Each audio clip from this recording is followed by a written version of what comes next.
Server Chishti जो कि अजमेर शरीफ दरगाह के खादिम हैं, वो भी अजमेर दरगाह से, वो भी मेरे साथ इस वक्त लाइव जुड़ चुके हैं। सैयद सरवर चिश्ती साहब, क्या ये कहा जा रहा है कि हिजाब विरोध की वजह से हत्या? आपको बुलाने का मकसद संभवतः बस इतना था क्योंकि आपने भी कुछ एक भड़काऊ बयान दिया था। आपने कहा था कि क्रिया की प्रतिक्रिया होगी। थोड़ी कह रहा हूं, मेरे ख्याल से फोन डिस्कनेक्ट हो गया। मैं आपके पास दोबारा आऊंगा। कपिल मिश्रा भी आपको नजर आ रहे हैं, भारतीय जनता पार्टी के नेता हैं। कपिल भाई, हिजाब विरोध की वजह से ये बीजेपी दावा कर रही है। अमन भाई जी, बात केवल अमन जी, अगर बात केवल हर्ष के कत्ल की होती तो फेसबुक पोस्ट या हिजाब इसको जिम्मेदार भी मान के चर्चा आगे की जा सकती थी। दिल्ली के दंगों को 2 साल पूरे होने को आए हैं अमन भाई। तब से हमने आईबी ऑफिसर अंकित शर्मा हो या दिलबर नेगी हो, किशन भरवाड़ हो, रूपेश पांडे हो, हर्ष हो, एक एक करके ये जवान नौजवान हंसते खेलते चेहरे, इनकी जो निर्मम नृशंस हत्याएं हो रही हैं। मैं आज ये कहना चाहता हूं आपके चैनल पे, उसके कत्ल पे मैं भी चुप था, मेरा नंबर अब आया। मेरे कत्ल पे आप भी चुप हो, अगला नंबर आपका है। ये हिट लिस्ट बनाकर ये नया आतंकवाद है, दरवाजे पे आया हुआ आतंकवाद जो लोगों को चुन चुन कर हत्या कर रहा है, मार रहा है। कभी फेसबुक की पोस्ट बहाना बन सकती है, कभी केवल उस रास्ते पे खड़े हो जाना तिरंगा लेकर ये बहाना बन सकता है। लेकिन जिस प्रकार से हिंदू लड़के और लड़कियों को देश भर में, मैं अभी रूपेश पांडे के यहां होके आया, झारखंड एयरपोर्ट पे मेरे को रोक लिया गया, उनकी जिस प्रकार से हत्या हुई सरस्वती पूजा के कारण। और हर्ष ये बच्चा ये तो क्या बोल रहा था, ये तो एक सेकुलर डिमांड कर रहा था कि सबकी एक जैसी यूनिफॉर्म होनी चाहिए। किसी धर्म की तो मांग नहीं कर रहा था, किसी खास धर्म के लिए तो नहीं खड़ा था। और इतने निर्मम तरीके से पहले फतवा जारी हुआ, फेसबुक में मैंगलोर मुस्लिम ग्रुप के द्वारा फतवा जारी किया गया और उसके बाद हत्या की गई और उसी ग्रुप के द्वारा हत्या को सेलिब्रेट किया जा रहा है फेसबुक के ऊपर।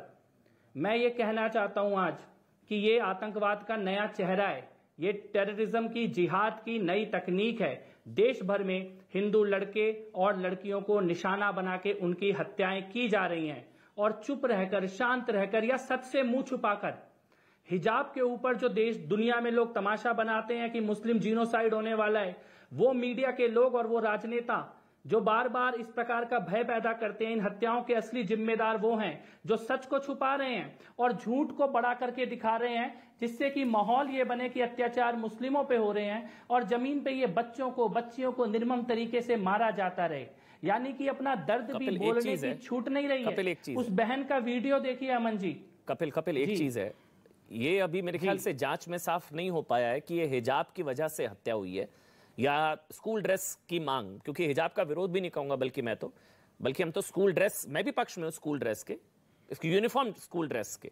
तो ये यूनिफॉर्म स्कूल ड्रेस की वजह से हत्या की गई है, ये तो अभी जांच में स्पष्ट नहीं हो पाया। आप कह रहे हैं फतवा आया और हिट लिस्ट बनी है, ये सारी चीजें तो अभी शायद जांच में नहीं आ पाई हैं। देखिए, फतवा तो फेसबुक पे आज भी पड़ा है, मुस्लिम मैंगलोर फेसबुक ग्रुप का, हर्ष का नाम लिखकर पड़ा हुआ है, लिखा हुआ है कि इसको सजा देनी होगी। और उसके बाद आज दोबारा उस ग्रुप में पोस्ट हुई है, उसका स्क्रीनशॉट पड़ा हुआ है। तो मुस्लिम मैंगलोर जो ग्रुप है उसमें जो लिखा है वो मैंने जानकारी दी है। पुलिस की इन्वेस्टिगेशन में बाकी तथ्य, किशन भरवाड़ के मामले में क्या हुआ, मस्जिद के अंदर बैठकर लिस्ट बनाई गई 37 लोगों की, मदरसे से गन आई, मौलाना ने अपने हाथ से गन दी सुपारी किलर्स को और उन्होंने किशन भरवाड़ की हत्या की। रूपेश पांडे जी के साथ क्या हुआ, सरस्वती पूजन में सबसे पीछे जो बच्चा रह गया था उसको घेर लिया और उसको किस निर्ममता के साथ मारा है कि शरीर पे कोई ऐसी जगह नहीं बची जहां पे चाकू का निशान ना हो, पोस्टमार्टम रिपोर्ट बोल रही है। मैं ये कहना चाह रहा हूं कि आप एक आइसोलेटेड घटनाएं नहीं है अमन जी, ये कनेक्टेड इवेंट्स हैं, प्लान्ड इवेंट हैं, सुनियोजित हत्याएं हैं, लिस्ट बना के हो रही है। ये किशन भरवाड़ जी की हत्या के जांच में एनआईए और एटीएस की रिपोर्ट बोल रही है कि लिस्ट बना के मारा गया है।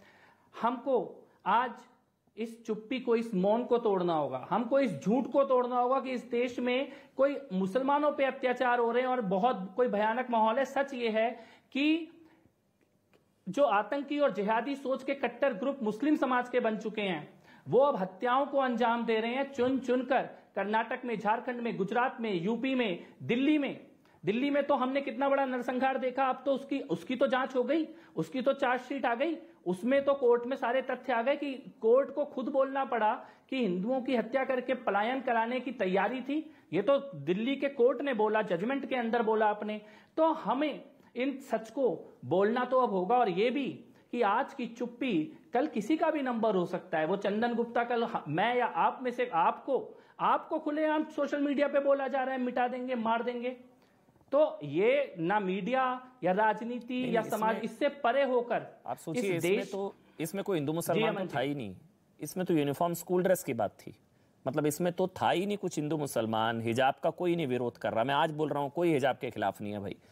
अगर आज कोई ये मांग कर भी रहा है तो वो यूनिफॉर्म स्कूल ड्रेस के फेवर में कहा जा रहा है। यूनिफॉर्म स्कूल, जो कई मुस्लिम भाई भी हैं जो कह रहे हैं कि नहीं भाई गलत है यूनिफॉर्म स्कूल ड्रेस की बात। अब यूनिफॉर्म स्कूल ड्रेस के नाम पर भी अगर यूनिफॉर्म पर भी हत्या कर दी जाएगी तो ये बहुत ही मेरे ख्याल से खतरनाक होगा, क्योंकि जिम्मेदार वो बयान भी हैं। मैं ये भी कह रहा हूं जिन्होंने उकसाने का काम किया, कांग्रेस पार्टी से मुकर्रम खान, उन्होंने कहा कि हमारे बच्चों को हिजाब पहनने से रोकने वालों के टुकड़े टुकड़े कर देंगे। और समाजवादी पार्टी के नेता रुबीना खानम, उन्होंने कहा कि हिजाब पर हाथ डाला तो हाथ काट देंगे। सैयद